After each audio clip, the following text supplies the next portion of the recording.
চট্টগ্রামবাসী।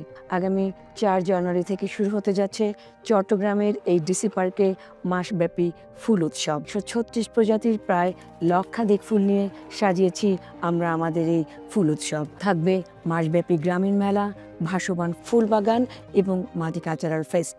এছাড়াও বাড়তি আকর্ষণ হিসেবে রয়েছে পিঠা উৎসব, ঘুড়ি উৎসব, পুতুল নাচ সহ আরও নানা আয়োজন। আপনাদের সবাইকে আমন্ত্রণ জানাচ্ছি 2025-এর এই ফুল উৎসব উপভোগ করবার জন্যে। ফুলে ফুলে ভরে উঠুক নতুন বছরে আমাদের সবার জীবন।